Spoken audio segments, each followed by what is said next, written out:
Hello friends, welcome to sign up study. आज हम लोग बजट के बाद जो दूसरा टॉपिक पब्लिक फिनांस है उसको हम लोग पढ़ेंगे। इसमें हम लोग देखेंगे कि जैसे जो सरकार का आय होता है उसको क्या बोलते हैं, जो सरकार खर्च करती है उसको क्या बोलते हैं, राजकोषीय घाटा क्या होता है, इन सारी चीज़ों को हम लोग देखेंगे। तो चलिए स्टार्ट करते हैं इस सेशन को। ठीक है, तो जो आज का हमारा टॉपिक है वो है पब्लिक फिनांस। ठीक है, पब्लिक पब्लिक फिनांस। ठीक है, तो पब्लिक फिनांस होता क्या है, इसको हिंदी में हम लोग बोलते हैं लोक राजस्व। लोक राजस्व इसका मतलब होता है कि सरकार जो लेन देन, सरकारी लेन देन जो भी होता है ना, ठीक है, तो सरकारी लेन देन को अगर हिंदी भाषा में हम समझे कि पब्लिक फिनांस का मतलब क्या होता है, तो इसका मतलब होता है कि जो सरकारी लेन देन होता है ना उसको हम लोग लोक राजस्व यानी पब्लिक फिनांस कहते हैं। पब्लिक फिनांस को जो है ना दो भागों में बांटा गया है। एक को बोलते हैं पब्लिक इनकम, जिसको मैं पीआई से डिनोट कर रहा हूँ, और एक को बोला जाता है पब्लिक एक्सपेंडिचर, जिसको पीई से डिनोट करता हूँ। ठीक है, अब ये क्या होता है, पब्लिक इनकम क्या होता है और पब्लिक एक्सपेंडिचर क्या होता है। तो देखिए, पब्लिक इनकम जो होता है ना वो क्या होता है, तो जो सरकार का टोटल इनकम जो होता है ना, टोटल इनकम ऑफ जीओवी मतलब गवर्नमेंट, जो गवर्नमेंट का टोटल इनकम होता है ना उसको हम लोग बोलते हैं पब्लिक इनकम। ठीक है, पब्लिक इनकम। अगर हम पब्लिक एक्सपेंडिचर की बात करते हैं, पब्लिक एक्सपेंडिचर क्या होता है, जो सरकार का टोटल एक्सपेंडिचर होता है ना, टोटल एक्सपेंडिचर ऑफ गवर्नमेंट, जो सरकार का टोटल एक्सपेंडिचर होता है ना, मीन्स टोटल जो सरकार का व्यय होता है ना उसको हम लोग बोलते हैं पब्लिक एक्सपेंडिचर। और सरकार का जो टोटल आय होता है यानी टोटल इनकम होता है उसको बोलते हैं हम लोग पब्लिक इनकम। ठीक है, public expenditure and public income हो गया। अब हम पब्लिक इनकम को पब्लिक इनकम को हम दो भागों में बांटते हैं। ठीक है, एक होता है रेवेन्यू रिसिप्ट, जिसको आरआर से डिनोट कर रहा हूँ, और एक होता है कैपिटल रिसिप्ट, जिसको मैं सीआर से डिनोट करता हूँ। अब रेवेन्यू रिसिप्ट और कैपिटल रिसिप्ट होता क्या है। ठीक है, तो रेवेन्यू रिसिप्ट क्या होता है, those money which never return by the government, वैसा पैसा, दोज इनकम या those money that government never return, सरकार उसको लौटाती ही नहीं है, उसको हम लोग बोलते हैं रेवेन्यू रिसिप्ट यानी राजस्व आय। ओके, कैपिटल, अगर फॉर एग्जांपल बात करें हम, तो टैक्स तो सरकार लौटाती नहीं है, तो रेवेन्यू रिसिप्ट का सबसे बड़ा एग्जांपल हो जाएगा टैक्स। अब टैक्स जो होता है दो, एक होता है स्टेट गवर्नमेंट लेती है, एक होता है सेंट्रल गवर्नमेंट। तो सेंट्रल गवर्नमेंट का जो आय का जो रेवेन्यू इनकम का सबसे बड़ा जो सोर्स होता है ना वो होता है कॉरपोरेट टैक्स। रेवेन्यू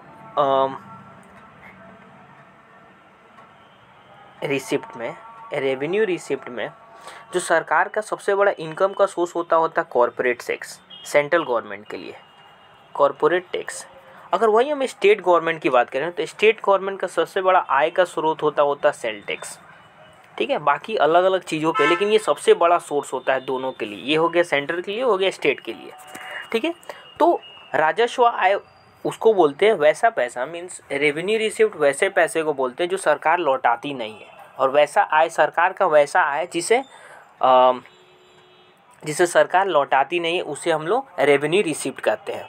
ठीक है, अब देखो इसमें क्या होता है, जो राजस्व अर्थात इस पे सरकार की देनदारी शून्य रहता है, मतलब इसको सरकार देने के बाध्य नहीं है, सरकार इसको लौटाती नहीं, टैक्स तो सरकार लौटाएगी नहीं कि भाई लो तुमको वापस हम टैक्स तुम्हारा दे दे रहे हैं। तो ये जो होता है ये पूरे सरकार का पैसा हो जाता है। ठीक है, सेकंड जो होता है ना उसको बोलते हैं हम लोग capital receipt. Okay, capital receipt क्या होता है, कैपिटल रिसिप्ट वैसा धन या वैसा पैसा होता है जिसको सरकार को लौटाना पड़ता है। Those money that return by the government, जो सरकार के द्वारा लौटाई जाती है, उस पैसे को हम लोग बोलते हैं कैपिटल रिसिप्ट। इसका मतलब होता है पूंजीगत आय। ठीक है, पूंजीगत आय। अगर इसका एग्जाम्पल की बात करें ना, तो बैंक तथा जैसे मान लो कि बैंक में हम बॉन्ड पेपर, जैसे 5 साल के लिए हम एक बॉन्ड बनाए और इस पैसे को हम रख दिए बैंक में 5 साल के लिए 10% के इंटरेस्ट पे, और 10 साल बाद इस पैसे को लौटाना। यानी सरकार की ये देनदारी बनती है, सरकार का ये दायित्व तो बनता है कि ये जो 5 साल का बॉन्ड साइन हुआ 10% के इंटरेस्ट पे, जो व्यक्ति 5 साल पैसा जमेगा उसको 10% इंटरेस्ट जोड़कर 5 साल बाद लौटाना पड़ेगा। इसको हम लोग बोलते हैं क्या, कैपिटल रिसिप्ट। इसी चीज़ को हम लोग बोलते हैं कैपिटल रिसिप्ट। ठीक है, अगर और सरकार जो है ना, सरकार एक चीज़ करती है कि सरकार अपने कैपिटल रिसिप्ट को बनाए, मतलब कंटिन्यू रखने के लिए ना कैशलेस, मतलब कैशलेस पे ज़्यादा जोड़ देती है, ज़्यादा इंपॉर्टेंस वो कैशलेस पे देती है अपने कैपिटल रिसिप्ट को बनाए रखने के लिए। ओके, उसके बाद आता है दूसरा जो टॉपिक ऑफ डिस्कशन था हमारा, वो था पब्लिक एक्सपेंडिचर। तो पब्लिक एक्सपेंडिचर तो हमने समझ लिया था कि पब्लिक एक्सपेंडिचर होता क्या है।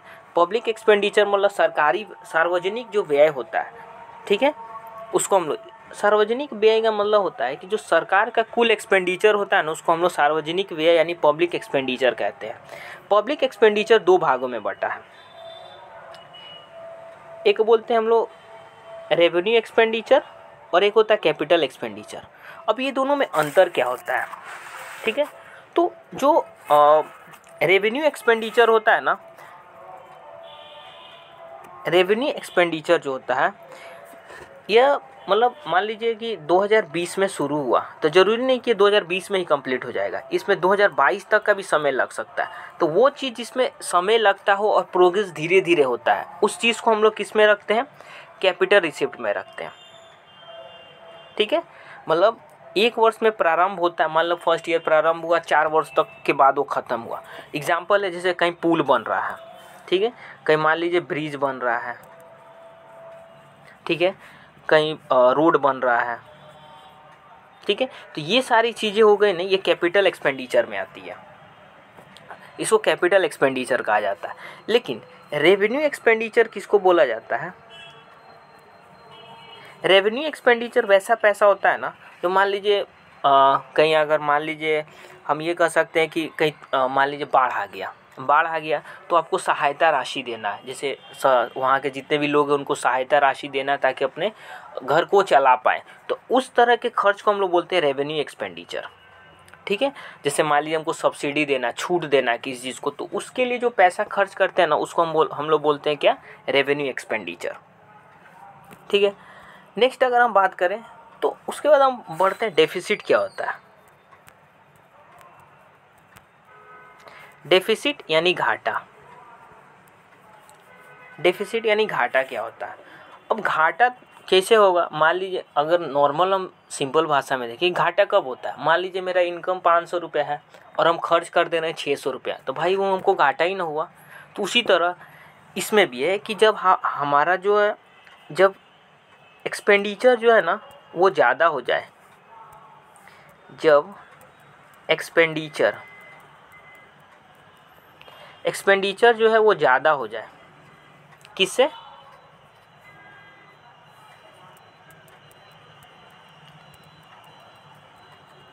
एक्सपेंडिचर ज़्यादा हो जाए किससे, इनकम से। इनकम से जब एक्सपेंडिचर ज़्यादा हो जाता है ना तो हम लोग क्या बोलते हैं कि हमें घाटा हो गया है। ठीक है, अब घाटा भी कितने तरह का होता है, घाटा भी अलग अलग तरह का होता है। जैसे मान लीजिए हमको रेवेन्यू लॉस हुआ, मतलब राजस्व घाटा हुआ, तो राजस्व घाटा कैसे हुआ, राजस्व घाटा कैसे होता है यानी रेवेन्यू लॉस कैसे होता है, तो रेवेन्यू एक्सपेंडिचर जो है ना वो ज़्यादा हो जाता है रेवेन्यू इनकम से, मतलब रेवेन्यू एक्सपेंडिचर में से रेवेन्यू इनकम माइनस कर दीजिए, जो पैसा आएगा उसको हम लोग रेवेन्यू लॉस बोलते हैं। सपोज दैट मान लीजिए कि रेवेन्यू एक्सपेंडिचर 600 था, रेवेन्यू इनकम मेरा 500 हो गया, ठीक है, इसमें से माइनस के कितना 100 रुपये, तो 100 रुपये क्या हुआ, हमें रेवेन्यू लॉस हुआ।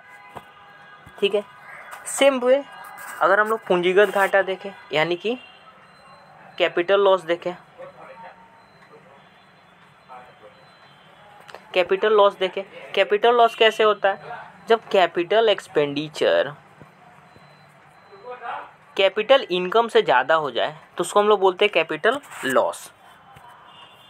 अगर पब्लिक लॉस मीन सार्वजनिक लॉस किसको बोला जाता है, सार्वजनिक लॉस होता है जब पब्लिक एक्सपेंडिचर ज़्यादा हो जाए पब्लिक इनकम से, तो इसको हम लोग बोलते हैं पब्लिक लॉस यानी सार्वजनिक घाटा।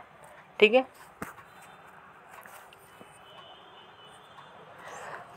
इसके बाद हम लोग पढ़ेंगे राजकोषीय घाटा। ये तो हो गया घाटा, अब होते हैं राजकोषीय घाटा यानी physical deficit. Physical deficit, physical deficit कैसे होता है, अब देखिए फिजिकल डेफिसिट कैसे होता है, जब बजट घाटे में, देखिए जब क्या होता है कि जब बजट जो होता है बजट घाटे में लोन को जोड़ देते हैं हम लोग, जब बजट घाटा में हम लोन को जोड़ देते हैं ना तो उसको हम लोग राजकोषीय घाटा बोलते हैं। ठीक है, अब देखिए राजकोषीय घाटा सबसे मेन लॉस होता है जिससे देश का, अगर मान लीजिए किसी देश का फिजिकल डेफिसिट जितना अधिक होगा ना उस देश की प्रगति उतनी अधिक बाधा आएगी, मतलब उस कंट्री के प्रोग्रेस में उतना ही हर्डल्स आएंगे। ठीक है, उसकी तरक्की नहीं हो पाएगी जिस तरह से वो देश चाहता है अगर राजकोषीय घाटा ज़्यादा होता है तो। ठीक है, उसके बाद हम देखते हैं राजकोषीय घाटा हम समझ गए, जब बजट घाटा में हम लोन को जोड़ देते हैं ना तो उसको राजकोषीय घाटा बोलते हैं। राजकोषीय घाटा किसी देश के लिए सबसे मतलब प्रमुख घाटा होता है, क्योंकि जिस देश का राजकोषीय घाटा जितना अधिक होगा ना उस देश के प्रोग्रेस, मतलब उसके प्रोग्रेस में उतने ही हर्डल्स आएंगे, उतने ही बाधा आएगी। ठीक है, अब आते हैं हम लोग प्राइमरी डेफिसिट। अगर प्राइमरी डेफिसिट की हम बात करें, प्राइमरी डेफिसिट की बात करें ना तो प्राइमरी डेफिसिट क्या होता है, जब फिजिकल डेफिसिट को मैं FD से लिख रहा हूँ, फिजिकल डेफिसिट प्लस इंटरेस्ट, ये दोनों को जोड़ के जो लॉस होता है ना that is called as what, primary deficit. इसको प्राइमरी डेफिसिट बोलते हैं। जब फिजिकल डेफिसिट और इंटरेस्ट दोनों को एक साथ जोड़ा जाता है तब जो घाटा लगता है ना that is called as what, primary deficit. ठीक है, इसको प्राइमरी डेफिसिट। अगर नेक्स्ट, अगर मॉनेटरियल लॉस क्या होता है, व्हाट इज मॉनेटरियल लॉस, तो मॉनेटरियल लॉस होता है जिसको मौद्रिक घाटा बोलते हैं, मॉनेटरियल लॉस। मॉनेटरियल लॉस क्या होता है, मॉनेटरियल लॉस होता है जब नए नोट, जब मान लीजिए कि नोटबंदी मोनेटाइजेशन हुआ था, नोटबंदी जब होती है, ठीक है, तो नोटबंदी में हुआ तो नए नोट को छापने के कारण जो खर्च आता है ना उस कारण से लगने वाले घाटा को हम लोग बोलते हैं मॉनेटरियल लॉस यानी मौद्रिक घाटा। ठीक है, मान लीजिए नए अत्यधिक नोट छापे और नोट बदल दिए, मतलब ये लॉस तभी होता है जब सरकार बहुत ज़्यादा नोट छापे और नोट को बदल दे, तो उस समय जो नए नोट को छापने में जो खर्च होता है ना उसको मॉनेटरियल लॉस कहा जाता है। अगर हम व्यय की बात करें तो दो तरह का व्यय होता है, अगर एक होता है योजनागत व्यय और एक होता है गैर योजना, मतलब योजनागत व्यय जैसे मालूम है हमको, जो चीज़ें हमको मालूम है कि हाँ आने वाला नेक्स्ट ईयर में हमको 500 करोड़ जो है वेतन देना है, उसके बाद इतने सारी परियोजनाएं पे हमको खर्च देना है। लेकिन एक ऐसा भी व्यय होता है जो हमें मालूम नहीं है, जो सडनली आ जाता है, जैसे मैंने पहले बताया जैसे सहायता, जैसे कहीं बाढ़ आ गया, ठीक है, तो उस समय जो हम लोग खर्च करते हैं ना उसको गैर योजना मतलब नॉन शेड्यूल एक्सपेंडिचर उसको बोला जाता है। ठीक है, वैसे ही हम लोग धन का स्वरूप मतलब फॉर्म्स ऑफ मनी जो होता है ना, 4 तरह का फॉर्म्स होता है मनी का। एम1 मनी के अंदर जो आता है ना पीपल्स का पैसा मतलब लोगों का धन, बैंक का जमा, ठीक है, और RBI का धन, ये जो है हमारा M1 के अंदर आ जाता है। अगर M2 की हम बात करें तो M2 में क्या होता है, M1 प्लस पोस्ट ऑफिस का जो पैसा होता है ना वो M1 के अंदर। देखिए फॉर्म्स ऑफ मनी की अगर हम बात करें,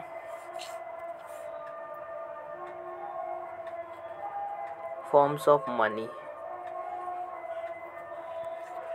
मनी की अगर हम बात करें तो फॉर्म्स ऑफ मनी 4 होता है, M1, M2, M3 and M4। ठीक है, 4 होता है। जो M1, M2, M3 and M4 इसके अंदर आता है क्या, M1 के अंदर जो आता है ना वो आता है लोगों का धन, प्लस बैंक का डिमांड डिपॉजिट, ठीक है, प्लस आरबीआई का धन, ठीक है, M1 में आता है। M2 में क्या आता है, M1 आता है प्लस डाकघर का जो सेविंग डिपॉजिट होता है वो आता है, ठीक है। M3 में जो है ना M1 भी आता है, इसमें भी M1 आता है, इसमें M1 आता है प्लस बैंक का जो फिक्स डिपॉजिट होता है ना यानी FD वो आ जाता है M3 में। और M4 में क्या होता है, M4 में M3 आता है प्लस डाकघर यानी पोस्ट ऑफिस का जो टोटल डिपॉजिट होता है ना वो आ जाता है, ठीक है। तो ये 4 फॉर्म्स होते हैं मनी के। ओके, आगे बढ़ते हैं। अगर हम लिक्विडिटी की बात करें तो सबसे ज़्यादा लिक्विडिटी जो होती है ना M1 की सबसे ज़्यादा लिक्विडिटी होती है। M1 का सबसे ज़्यादा लिक्विडिटी होता है, मोर लिक्विडिटी, तरलता, जिसको तरलता बोलते हैं। जैसे जैसे मान लीजिए M1 का सबसे ज़्यादा जैसे M1 से M4 की तरफ हम बढ़ेंगे ना, ठीक है, तो इसमें क्या होता है ना कि मनी यानी धन की मात्रा यानी मनी बढ़ता है, लेकिन लिक्विडिटी जो होती है ना वो लिक्विडिटी घटती है जैसे जैसे हम M1 से M4 की तरफ बढ़ेंगे, ठीक है। लेकिन अगर हम इमरजेंसी सिचुएशन में किसी फॉर्म्स ऑफ मनी का प्रयोग करना रहा था तो हम लोग इमरजेंसी समय में M1 का प्रयोग करते हैं। इमरजेंसी सिचुएशन में M1 फॉर्म्स ऑफ मनी का हम लोग प्रयोग करते हैं, मतलब यूज़ करते हैं। ओके, अब बात करते हैं हम लोग ना कि सबसे ज़्यादा तरलता किसका होता है, यानी सबसे ज़्यादा लिक्विडिटी किसकी होती है। तो अगर लिक्विडिटी की हम बात करते हैं ना तो सबसे ज़्यादा लिक्विडिटी जो होता है ना वो कैश में होता है। कैश में सबसे ज़्यादा लिक्विडिटी होता है। उसके बाद आपका गोल्ड में सबसे ज़्यादा, सेकंड गोल्ड में होता है, और थर्ड जो होता है लैंड में। इन सारे ये आपका ऑर्डर होता है लिक्विडिटी, मतलब सबसे ज़्यादा लिक्विडिटी कैश में होगा, उसके बाद गोल्ड में होगा, उसके आपका लैंड में, यानी कि ये लिक्विडिटी का फॉर्म्स है। ओके, तो आज के लिए इतना ही था, मिलते हैं अगले वीडियोस में। तो थैंक यू सो मच, जय हिंद।